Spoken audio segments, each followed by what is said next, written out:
Please can you remind me, if you'll be so kind, staring out into space, asking God to hear my case, trying to think of all things past. How long will my memory last? The purple angel, purple angel, purple angel, you're next to me. Well, hello, everyone, and welcome to Alzheimer Speaks Radio. I'm your host, Lori LeBay, and I'm thrilled that you're going to be with us today on this conversation about end-of-life planning, and we've just got a wonderful guest for you. We're going to dive into this in just a little bit, but we're always getting new listeners, so I like to tell people hello and welcome and a little bit about us. And so basically, Alzheimer Speaks was started because my own mother lived with dementia for 30 years, and I thought there's got to be a way to do a better job to connect people to resources. And so we've been doing this since 2011 now, and it's just an honor to talk with so many people all around the globe at all different levels. So you might be able to be our next guest. We have had people with dementia, family members, friends, advocates, researchers, all kinds of businesses, authors, singers, songwriters. Again, everyone is welcome here, and we would love to add you to that list. Also, if you are a business, we help people with their branding in terms of expanding their brand footprint by using all of our multimedias. We're much more than just a radio show. We've got a website, a blog, a YouTube channel, and do speaking and training around the country, and can really help you with that. So if that's of interest, just go to alzheimerspeaks.com. There's a big contact button up top, and I would love to talk with you. Now, today on the show, you can always call in or hop on the chat box as well with any questions or comments that you have. The call-in number is 323-870-4602. That's 323-870-4602. And again, we always love to hear from our listeners, because you know what, your loyalty has been amazing. You have expanded our brand footprint here all around the world through your likes, your clicks, and your shares. And I just want to thank you, because I really do believe it's through collaboration and working together that we are going to shift our dementia care culture from crisis to comfort around the world. Now, again, before I get started, I've got a few announcements to make. One, I want to just give a shout out to Keith Gallus, who wrote this great book called Parental Dementia, a guide through all the difficult questions. And Keith is an executive director with 20 years of experience under his belt, helping families through all their difficult questions. And each chapter is devoted to one of those questions. And you can get the book by going to parentaldementia.com and use the discount code Lori, Lori, and you'll save $5.99. Or you can always pick it up on Amazon, Walmart, or Barnes & Noble, and it is an ebook now as well. So that's great to know. Now, I just heard from a good friend of ours here at Alzheimer Speaks Radio, Teresa Berry Tanner.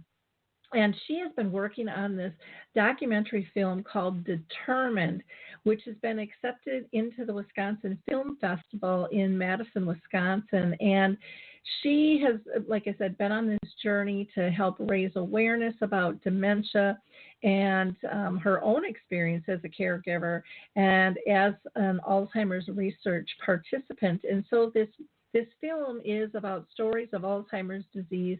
They look at every kind of nook and cranny across the country and abroad, and she's really kind of put her heart and her soul into telling this story.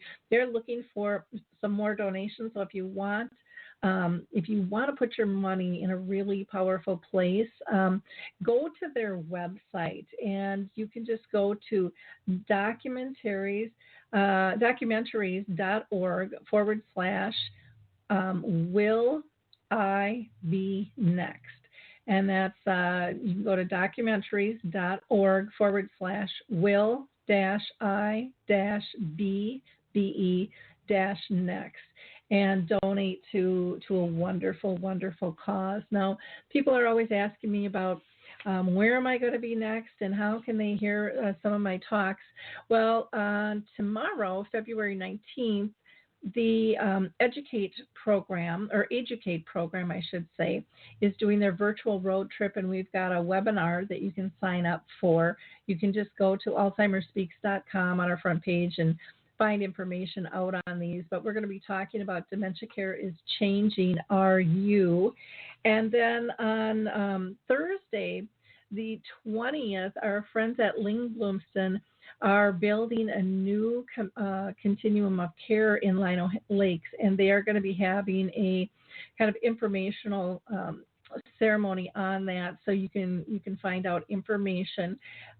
Just call them at 651-646-2941. That's 651-646-2941. And they are having a presentation, again, Thursday, February 20th from 6:30 to 8 p.m. at the Living Waters Lutheran Church up in Lino Lakes, and that's in Minnesota. I will also be at the Waters in Eden Prairie Thursday the 20th between 3 and 5, and we'll be doing a presentation about shifting dementia care from crisis to comfort. And then for professionals, this is the conference for professionals only. Here in Minnesota, Handy Medical Supply has a big conference down at the St. Paul River Center, and that's going to be fabulous. And I'll be speaking there from 9:45 to 10:45. Going into March, if you are out in New Jersey, I would love to see you March 11th. This will be a family session. It'll run from 4:30 to 6:30 through Artist Senior Living. And then I'll be doing on March 12th with Artists in the morning from 8 to 10 o'clock. We're going to do a professional program out there as well.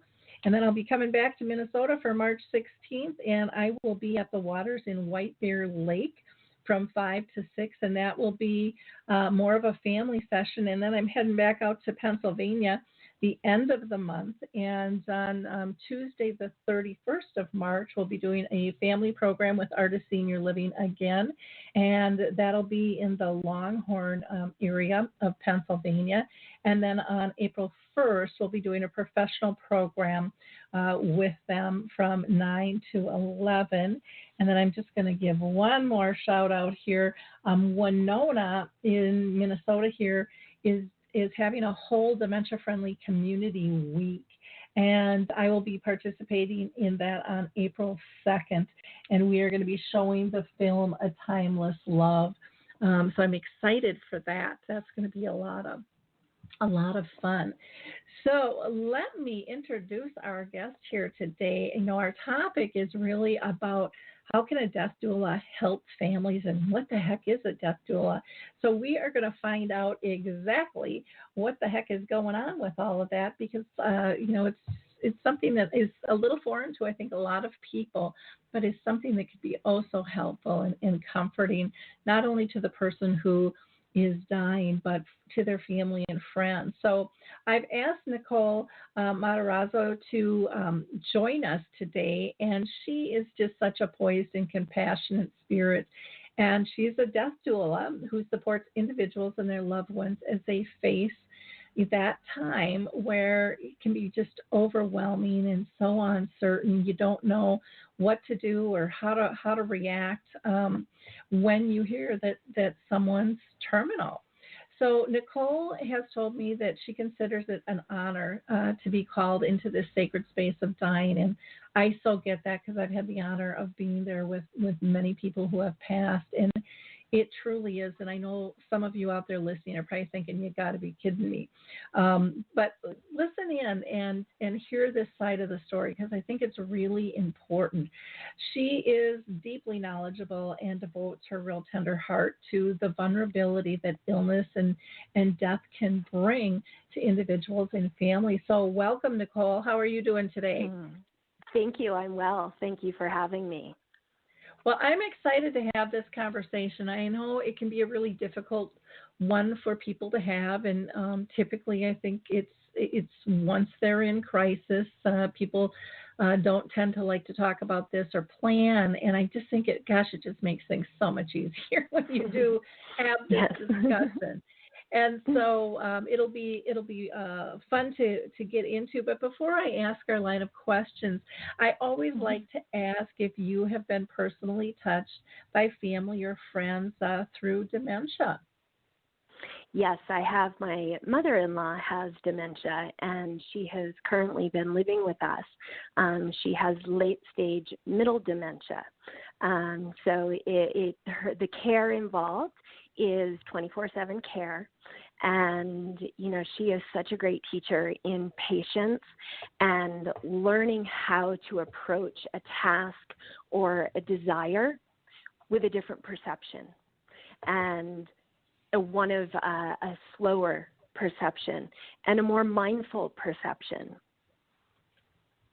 Oh, interesting. I get where you're going with all that, and to me it makes perfect sense, because I was on the journey with my mom, for 30 years, and that's why I'm doing what I'm doing now, is because she really did change my life and how I look at things significantly, with that. And so, it's an interesting process. Well, thank you for sharing that. That's always just helpful, I think, sometimes for our audience to know your personal background.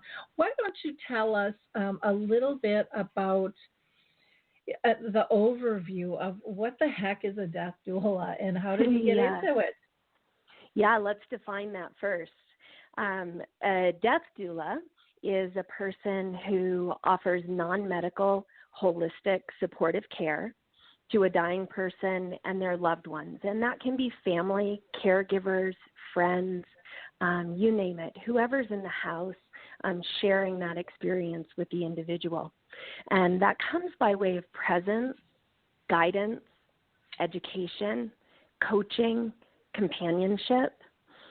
Death doulas help navigate the unknowns of death while demystifying the dying process. We are, as a culture, we don't talk about death and dying, so we arrive to that space and time, most of us, unprepared. And death doulas, they offer a holistic, heart-centered, emotional, physical, spiritual aspects during that time of dying that can be filled with discomfort, uncertainty, anxiety, fear, and isolation. Often death doulas create a foundational support, but many death doulas come with extra specialization like Reiki or comfort touch or shamanic work. Some death doulas specialize in ritual and ceremony only, aromatherapy, just to name a few. Okay, well that is quite the array of what someone can expect with a death doula. When someone would hire you to come in, how do you begin your work with not only the individual but the family? Yeah, so typically people will find me by word of mouth through families or friends who have experienced my work before. Then they'll go to my website, endoflifepathways.com, search me out, figure out who the heck am I and what in the world do I do, and then they give me a call. Usually it's family members reaching out to me, not the individual who is dying. And so with that caregiver or family member that is seeking extra support, I typically spend about a half an hour to an hour with a person who calls me, kind of conducting a short intake. That conversation gives me enough information to know the type of situation I'll be walking into. So I learn what kind of approach will be most appropriate, depending upon what the person's condition is. How long are they, how close are they to dying? How long have they been ill? How much pain are they in? What are their fears? What are the fears of their caregivers? Who are their caregivers? Have they enrolled in hospice? Very, very important. Do they live in their home or a facility? Most important, are their basic needs being met? Not just the dying individual, but the people who are taking care of that person. So it's a place and time where I get to learn what are the things that I need to research before I show up, about their illness, about symptoms, about medications they're taking, possible side effects of those medications, when do they take those medications, so that we can have a conversation if it's at an appropriate stage of the dying process that's not going to be inhibited by medication, pain medication, or what have you. Frequently, by the time I get a call, families are reaching burnout from the extended amount of care that they're dedicating to their loved one, and most likely have been for a very long time during the illness. It's common that the dying person is exhausted, overwhelmed, scared, confused, and oftentimes they're ready to have a conversation about their death, but not necessarily with their family. So it's my responsibility to show up informed so that I'm helpful and I can relieve some of that burden that sits on the shoulders of everyone involved. You know, it's interesting, you know, when you said that, you know, the family a lot of times is burnt out, because I totally see that. And so often families don't want to talk about it. I mean, it's kind of like the elephant in the room. And, that's right.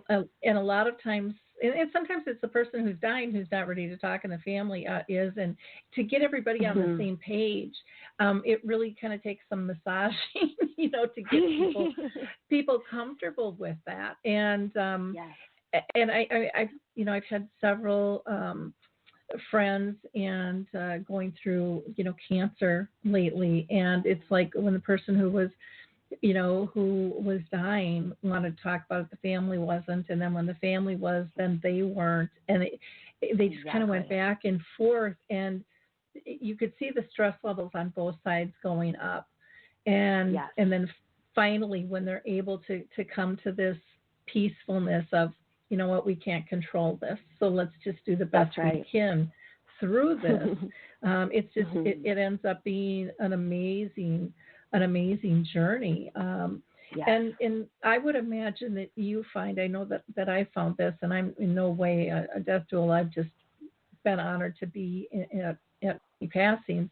Like you said, it's just such an honor to be in that space. But, you know, not always will you get everybody on the same page either. I mean, I've seen where some family members still aren't willing to accept it, or they don't want to be around it, or, you know, I'm just going to do this because, you know, mom or dad's going to be okay, or my brother or sister, whatever it is, and I'll catch them next time.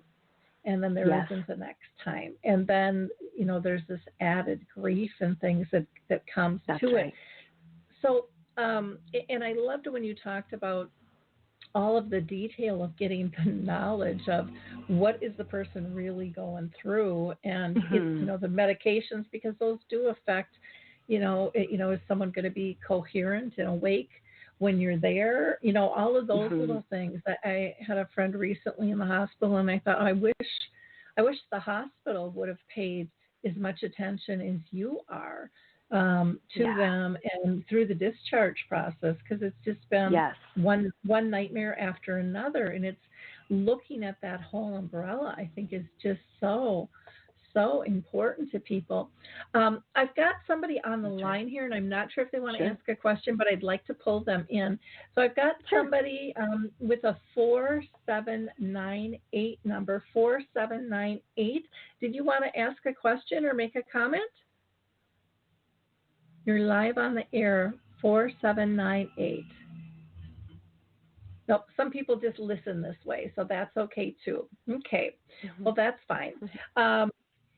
So can you give us a couple maybe examples of that you've gone through in terms of how you've approached maybe the situation a little bit differently or offered different services to people? Yeah, I'll speak first to the foundation of what I offer, so it makes a little bit more sense using an example. So every family requires a different approach, has different needs, different concerns, discomforts, different spiritual or religious beliefs, or no beliefs at all. My offering to each family is different. There isn't a script or a recipe that works for every single family. This is where the foundation of what I have to offer is so important, and that is deep listening, inquiry, and keen observation about what is going on and what's going on in the physical environment, what's going on in the relationships of the people in the room, these kinds of things. Some families are tired of talking about their illness, individuals and families, and they feel defeated by having to, like being forced to turn to end-of-life decisions. They're not quite ready for that. Most families, like we said before, are uncomfortable talking about death and, or are too tired to initiate meaningful conversations or don't have the skill set to do that within the family context, especially when folks are secretly grieving and are scared. Or, like you said before, there's family conflict. That is very, very common with many of the clients that I work with. Most of the individuals that I have worked with that are dying are ready to talk about their impending death, but they don't want to upset their family members by engaging in the conversation. So it leaves them feeling quite isolated, alone, as that great unknown approaches. Having a professional person with experience and skill who is comfortable in initiating these kinds of conversations, in my experience, has brought relief to the whole family unit, even when the conversations are uncomfortable or there's a great deal of suffering and grief involved. On the other side of that conversation comes some relief. Just the presence and having the capacity to facilitate those difficult conversations gives them permission, if you will, to talk about those fears and curiosities that sit right at the forefront of their minds and their hearts. And gosh, it's so easy. I know this from personal experience of taking care of family and friends who have been ill and have died. It is so easy to get carried away with the direct care elements of giving care, like medication administration, brief changes, wound cleaning, eating, bathing, you name it. There's something always there on the to-do list. And so when those practical pieces of caregiving take up the space, it does provide a place for movement of that emotional energy that is stuck inside. But then it's important for me to speak to those tasks that are just they're exhausting and they kind of take up all of the room.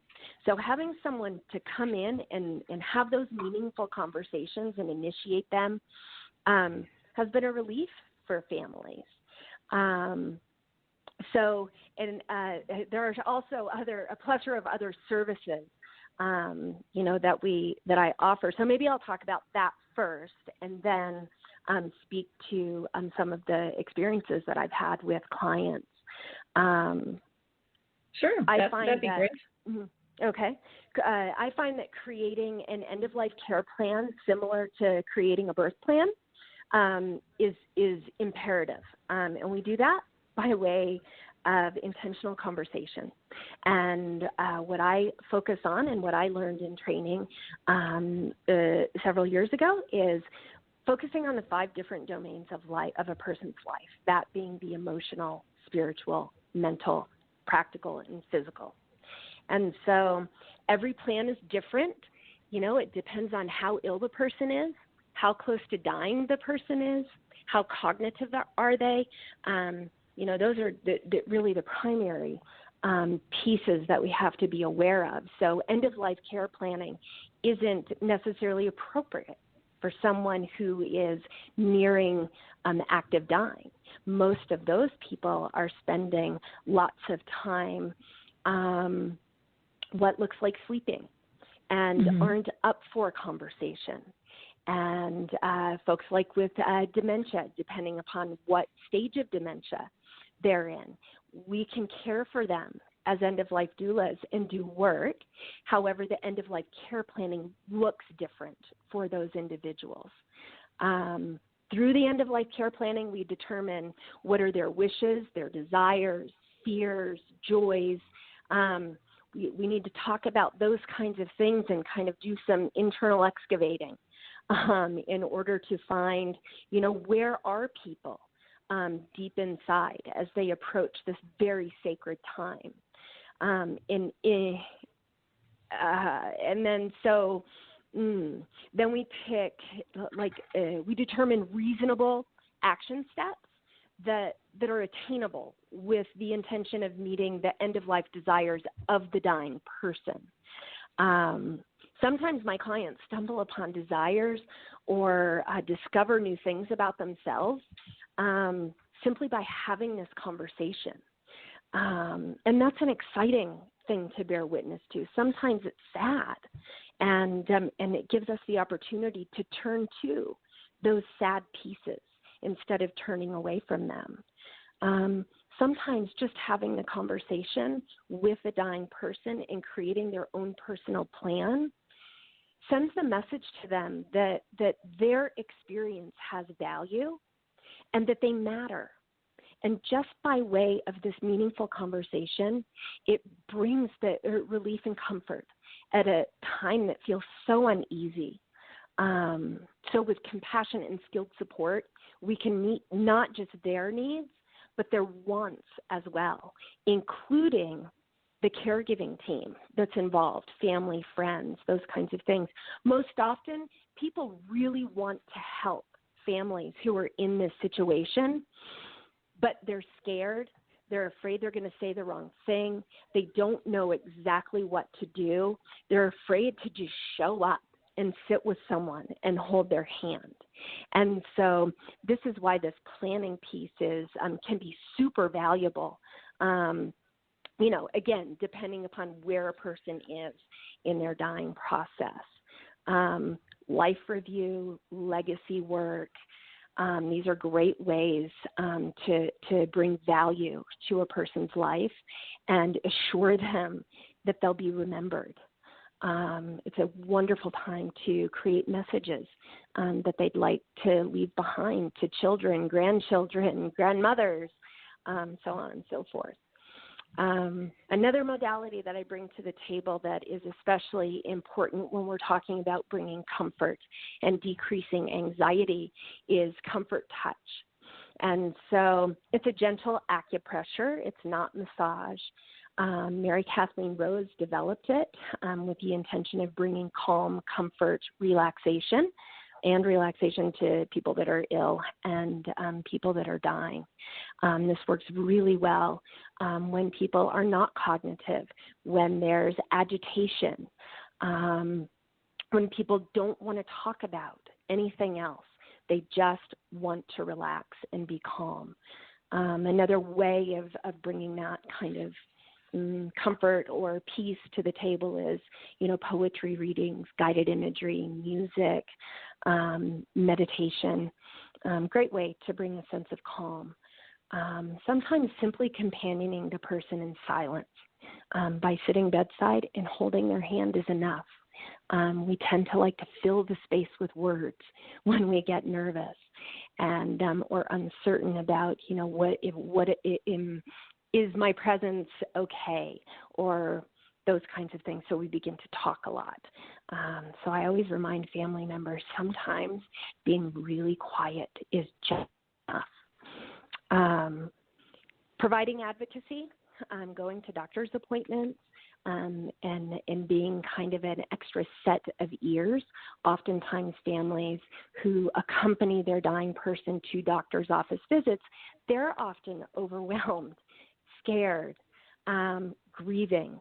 So some of the language that's spoken doesn't necessarily land very well. And they leave the appointment wondering, what the heck was just said? I don't even know what I'm supposed to do next. So that's been helpful for some of my clients. Certainly working alongside hospice and skilled nursing, assisted living, memory care staff, being the advocate for my client is just a beautiful way to create more support, especially when we're talking about hospice. Having a relationship with hospice is really important in facilitating care to a dying person. Ceremony and ritual. I cannot say enough about how important those pieces are, and both with individuals who are dying and their loved ones. This is especially true when we're participating in creating end-of-life care plans. To create a very simple ritual or ceremony around the conversation gives the conversation a container where emotions like grief and laughter, sorrow, anger, they can be expressed, they can be seen, they can be held and acknowledged in a special way. And then when we close the ritual, that time is done, allowing us the spaciousness to move on to the next thing that arrives. Ceremony and ritual are really important when a person is in the active dying stage and post-death. Very important times to be holding ceremony with families. Yeah, I think the ceremony piece is so important. You touched on so many different things, and one of the things I wanted to ask you about was, we hear so often that some people want to pass alone, they don't want family present, and others do want family or special friend present. Or they want kind of this sacred circle. There's certain people that they want around, but there's others that maybe they don't. Because some people are really, really private about this. I've got one friend who is very much like that. She's got tons of friends and family, but she's like, I know I just want a few, just a handful of people around me at that point. And how do you deal with that with family and friends who want to be there or feel a need to be there and say, it's a nice offer, but this is really about their last wish. And how do you recommend family and friends deal with that? Yeah. So I've had a couple of clients who that was their wish before we entered all of these end-of-life conversations. And so it ended up with those two clients that in the end, they really wanted one client wanted one family member in the room with me, and then the other client wanted two family members in the room with me. And so one of the conversations that I do have with families as we enter this end-of-life care planning bit is that this time and space is about your loved one and what your loved one wishes and needs. And so we're going to make it about that person. And when you enter your dying time, you will get to choose what you want, what you need. And so this person only has X amount of time, theoretically, to live. And so how important is it to you to honor what your loved one wants?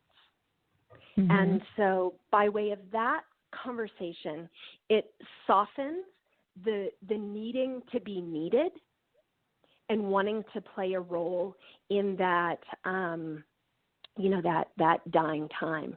There's some people who have such curiosity about, I want to be there when that happens, of course, because we're so removed from dying. And so we really make the conversation about the person who is dying. We meet that person where they're at.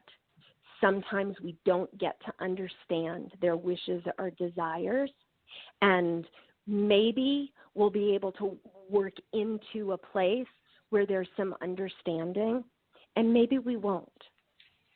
And we have to be comfortable with that, and we have to accept that. Yeah, it really is about respecting wishes, and I think if people can think about, if you were dying, would you want your wishes respected? And I think all of us would say, well, yeah, that's why they're my wishes, Yeah. And so when you put it back on yourself and then accept the fact that everybody deals with things differently, and maybe, their love for you is too deep, and they know how much it's going to hurt you, so it's hurting them, and they can't add that on to their journey already, that it's better to be separate. Or maybe someone writes a letter or sends a card or does a video or an audio, and that person can hear it without them being in their presence. That's right. Totally. I mean, there's lots of different options like that, and I know it's hard for families not to get upset. I remember when my uncle was dying, and I could feel his pain, and my aunts and my cousins, they were so wrapped up in their own grief, and I understand that, but they didn't see that. And so I started communicating with the staff, going, he needs more pain, because I could read his body language, and I could physically feel his pain at times. And that was a difficult thing for them to understand and accept, because everybody wants to be, I shouldn't say everybody, but a lot of people want to be there, and they want to be able to do that, but sometimes we just can't, because we have to deal with our own grief and our own process. And having that outside person who's able to do that, to give that comfort, because you can't take care of anyone else if you're not well. You just can't do a good job at that, and sometimes we have to process that. I need some healing myself here too, and I think it's nice to have somebody like you there who just has seen this a bunch. I mean, most of us aren't around death and dying a lot, and so we're newbies to it.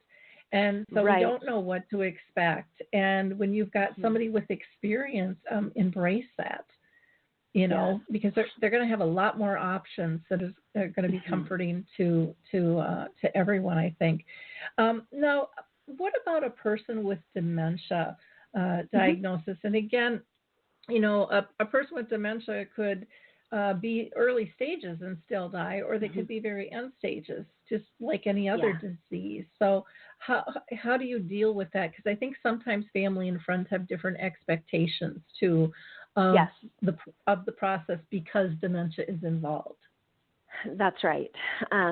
So yes, I do work with folks who have a dementia diagnosis, and yes, it is really important to understand where they are at and in the disease process.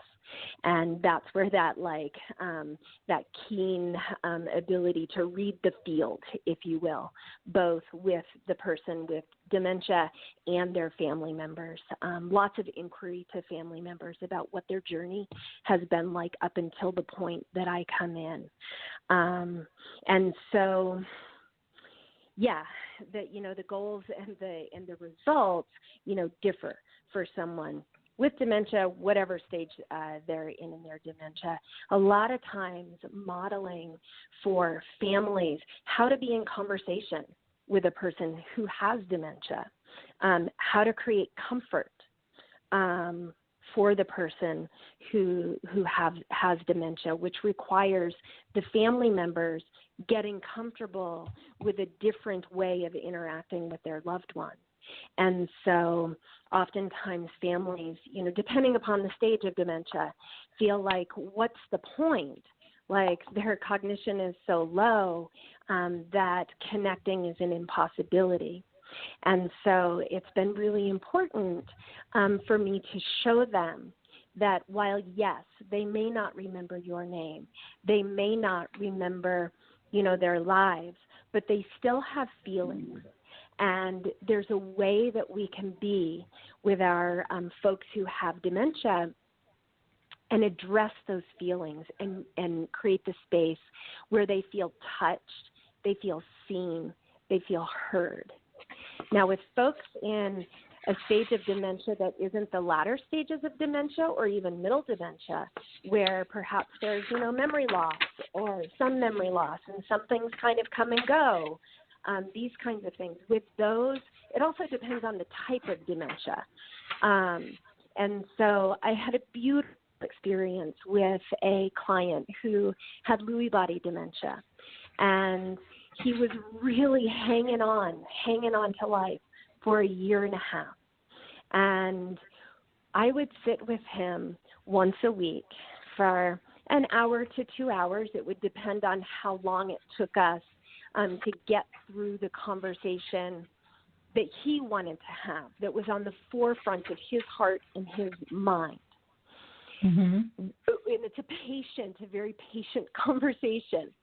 And eventually a story or an idea or a feeling or a desire or a memory would come from behind the story that he was already telling me.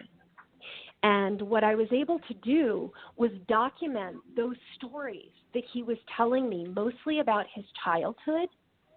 I was able to relay those stories to the family and the feelings and the emotions that were coming through for him by way of his story.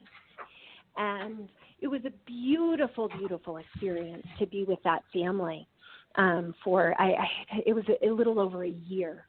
And he had enrolled in hospice, and then he was discharged from hospice or graduated from hospice because he was no longer meeting the requirements to be in hospice. And after a few months or something like that, it's hard for me to remember exactly the time, I did notice some decline and suggested to the family that we call hospice back for another evaluation. One of the reasons is because he deeply missed one of his volunteers. And while he wouldn't remember, certain caregivers that would come in and give care and these kinds of things, this one gentleman, he remembered, and he would talk about the same stories over and over and over again that were true. They had happened. And so it was really important for me to get hospice enrolled again so that he could be with this one volunteer who was a male, and they just connected on so many different levels.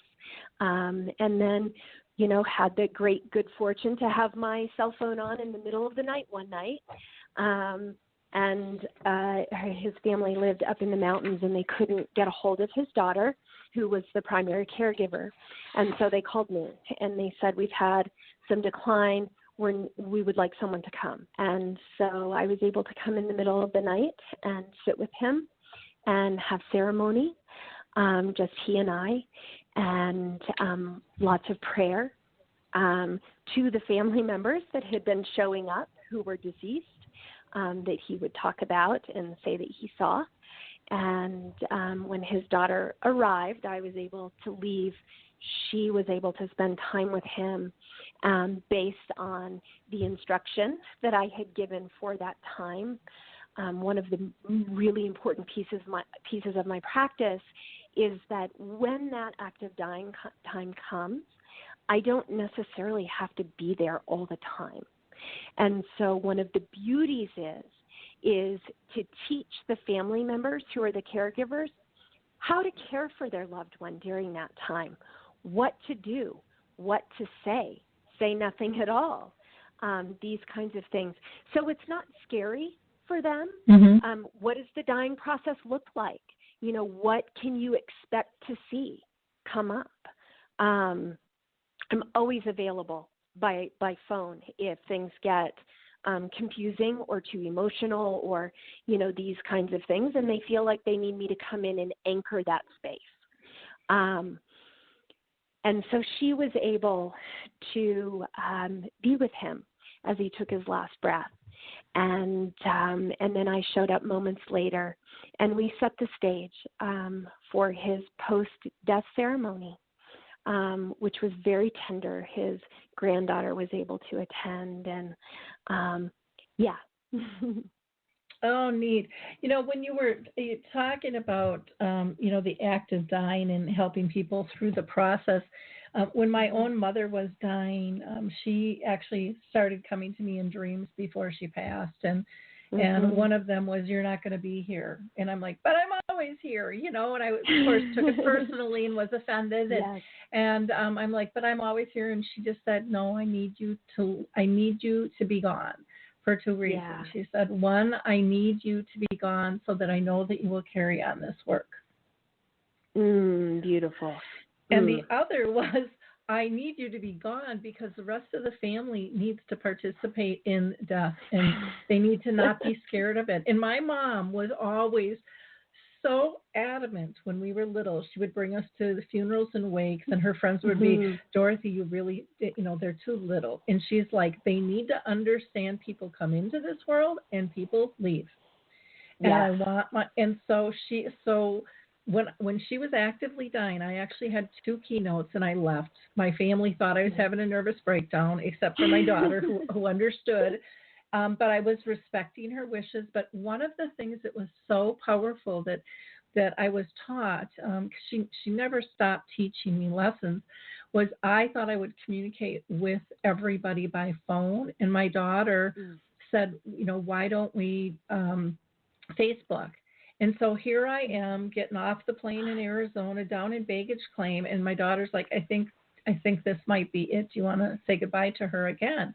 And so here I am in baggage claim on video talking to my mom, and and it was a bizarre thing. She didn't die, but the woman next to me at baggage claim ended up sitting across the seat from me and overheard my conversation with the man on the plane whose father-in-law, I think it was, had dementia. And so the whole flight we were talking about dementia.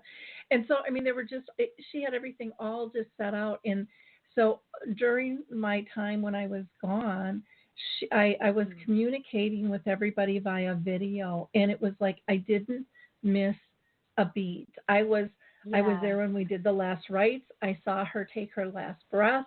I was able to put my one brother in line when he was out of line and nobody was strong enough in the room to put him in his place. And so I cracked a joke and put him in his place and cut the tension and we moved along.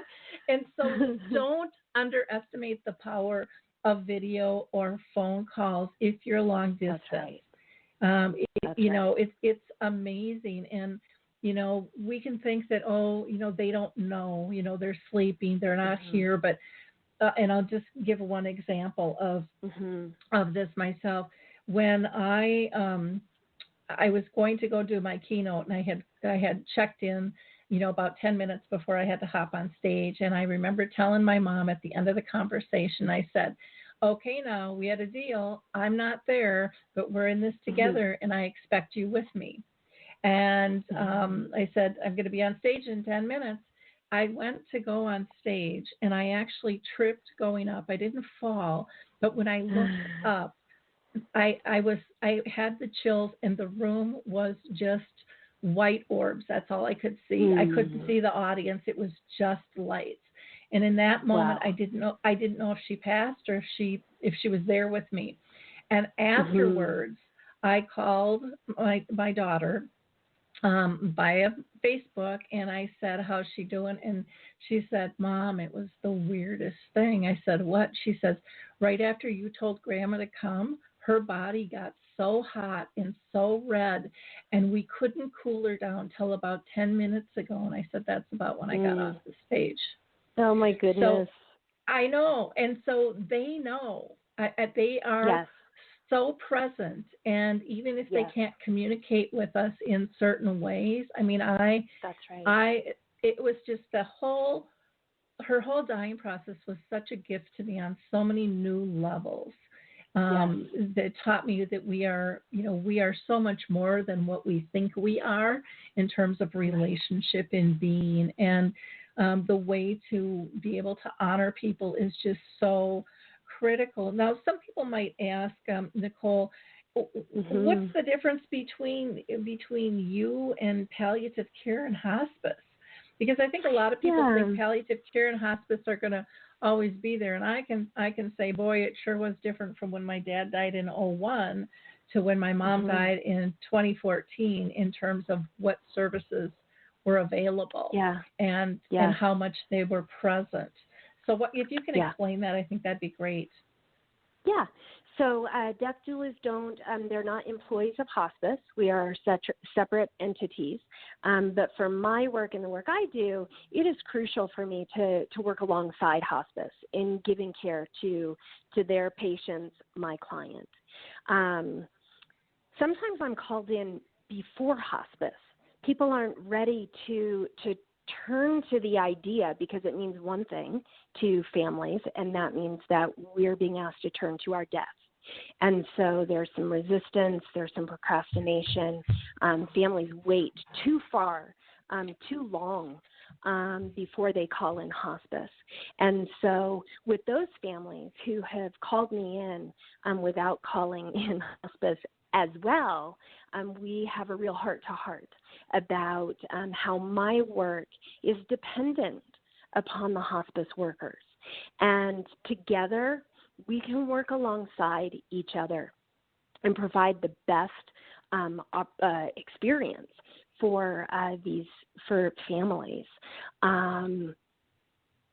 It makes, when I'm working alongside hospice, it makes the experience richer and deeper, if you will, for those families who often, suffer in pain and isolation. And, hospice has so many supportive measures during a time where people support, and there's not too many people. I have found that the nature of our roles can have aspects that are similar, but we're also very different. Death doulas don't offer medical care to their clients, and I don't offer the very important work of a CNA to come in and care for an individual and bring relief to families so that they can have a break from bathing their loved one. I certainly don't have the unique skill set of a social worker or chaplain. And may bring so much support to families and to the dying person. So I honor and respect the offerings of hospice. Together, like I said before, we just create a better dying experience for individuals and their families. Oh, that's one of the practical. Work. It is. One of the practical differences is that hospice is funded by Medicare. And so that's a constraint for hospice workers. Every hospice worker that I have met has wanted to spend more time with their client or their patient. And because hospice is funded by Medicare, they're restricted to how much time that they can spend with a patient. And sometimes with particular hospices, the workload, the amount of clients that need to be seen in one day is astronomical. And so it doesn't, that kind of situation doesn't allow time. Now, you can move into a situation where someone has reached active dying. And so there's no time for planning, end-of-life care planning, none of that business. They're in active dying. And so you can move in and create beautiful, beautiful support for that person and their families. And hospice is there, to meet people along the way. Coming in at the last minute happens, and it happens far too often. So my suggestion to everybody listening is call hospice right away. It's not the death sentence. Hospice is there to support people and to bring care, to bring comfort. And as far as death doulas and hospices go, I've had the most beautiful experiences working alongside hospice staff. Yeah. Yeah, it is. I can't agree with you more in terms of talking to palliative care and hospice. They provide such great support, and it's important. And again, I think a lot of people don't go there because they're not ready to deal with the emotional piece. But, give yourself more time than less time in order to deal with this death and dying. And, my mom was on hospice and then got pulled off because, again, like the one you were talking about, she improved. And she lived three more years. I mean, we don't know how long we have, and so we have to stop thinking that we do. It doesn't work that way at all. That's right. Well, this has just been a fascinating conversation. And again, if we have anyone that has some questions or comments, please feel free to use the chat box, or you can call in to 323-870-4602.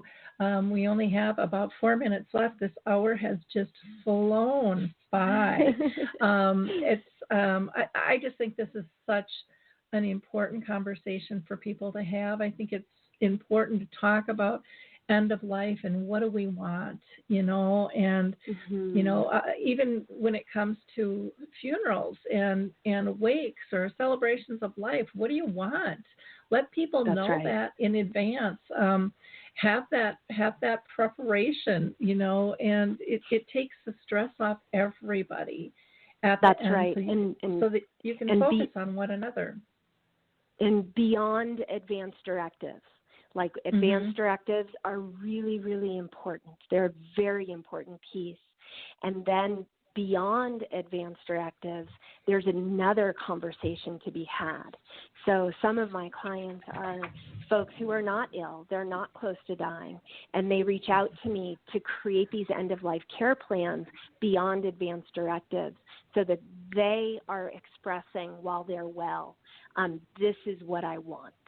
And this is where we can begin teaching our culture how to die and make it more of a household word than it is, and make it dying will always bring suffering. And it's just the nature of the beast, just like birthing a baby. It's a beautiful experience, and it's hard, and there is suffering.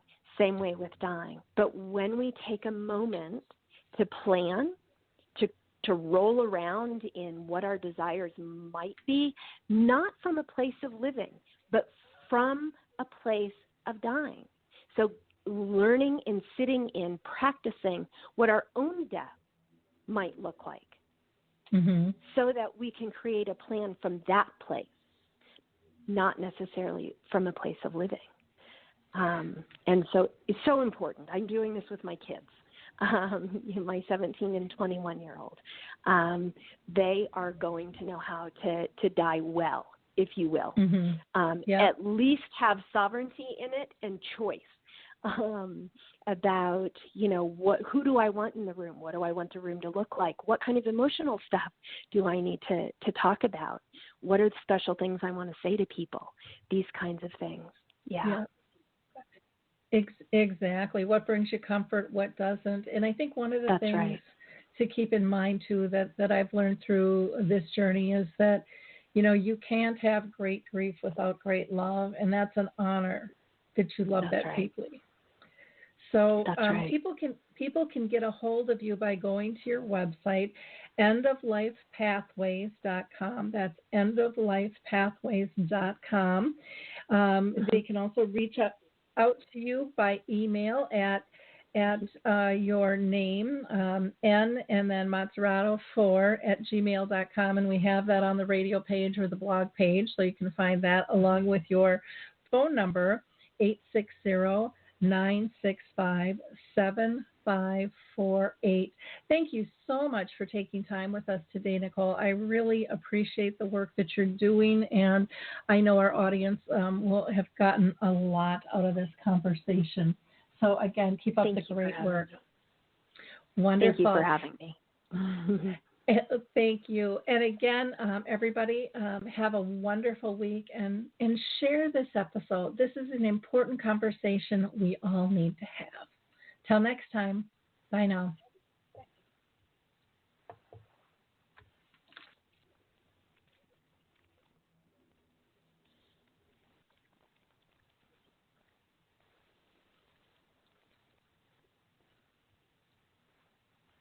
It's time to rethink, renew, and reimagine retirement. Hey everybody, Jared Sebesta here, host of Retire Repurposed. Now this podcast is about the non-financial parts of retirement, which many times can be even more challenging than the financial. We believe retirement is not the end, rather the beginning of what could be the most impactful, purposeful, and fulfilling season of a person's life. So don't retire, become repurposed. To listen now, search Retire Repurposed on your favorite podcast platform, Senior Resource, or Life Audio.